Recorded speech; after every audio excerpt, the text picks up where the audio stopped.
Today's reading is Ezra chapter 6. Chapter 6.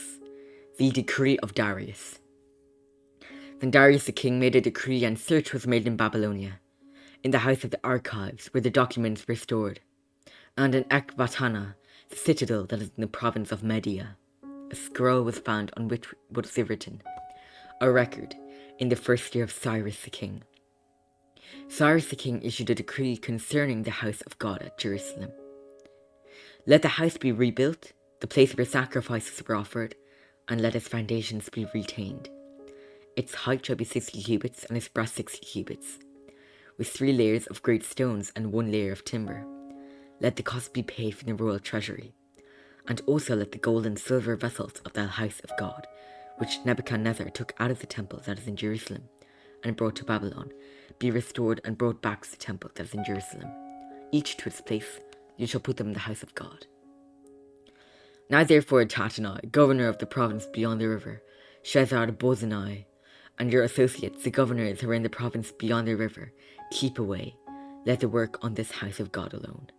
Let the governor of the Jews and the elders of the Jews rebuild this house in God on its site. Moreover, I make a decree regarding what you shall do for these elders of the Jews, for the rebuilding of this house of God. The cost is to be paid to these men in full, and without delay from the royal revenue, the tribute of the province from beyond the river, and whatever is needed, bulls, rams, or sheep for burnt offerings to the God of heaven, wheat, salt, wine, or oil, as the priests at Jerusalem require. Let that be given to them day by day without fail, that they may offer pleasing sacrifices to the God of heaven, and pray for the life of the king and his sons. Also, I make a decree that if anyone alters this edict, a beam shall be pulled out of his house, and he shall be impaled on it, and his house shall be made a dunghill. May the God who has caused his name to dwell there overthrow any king or people who shall put out a hand to alter this, or to destroy this house of God that is in Jerusalem. I, Darius, make a decree, let it be done with all diligence. The temple finished and dedicated. Then, according to the word sent by Darius the king, Tattenai, the governor of the province beyond the river, Shethar-bozenai, and their associates did with all diligence what Darius the king had ordered. And the elders of the Jews built and prospered through the prophesying of Haggai the prophet and Zechariah the son of Iddo. They finished their building by decree of the God of Israel, and by decree of Cyrus and Darius and Artaxerxes, king of Persia. And this house was finished on the 3rd day of the month of Adar, in the 6th year of the reign of Darius the king. And the people of Israel, the priests and the Levites, and the rest of the returned exiles, celebrated the dedication of the house of God with joy.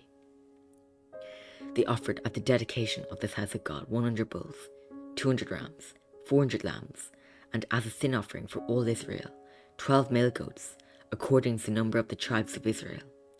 And they set the priests in their divisions and the Levites in their divisions, for the service of God at Jerusalem, as is written in the book of Moses. Passover is celebrated. On the 14th day of the first month, the returned exiles kept the Passover, for the priests and the Levites had purified themselves together.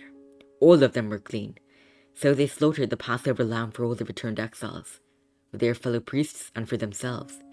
It was eaten by the people of Israel who had returned from exile, and also by every one who had joined them and separated himself from the uncleanness of the peoples of the land to worship the Lord, the God of Israel. And they kept the feast of unleavened bread 7 days with joy, for the Lord had made them joyful and had turned the heart of the king of Assyria to them, so that he aided them in the work of the house of God, the God of Israel. This is the word of the Lord. Amen.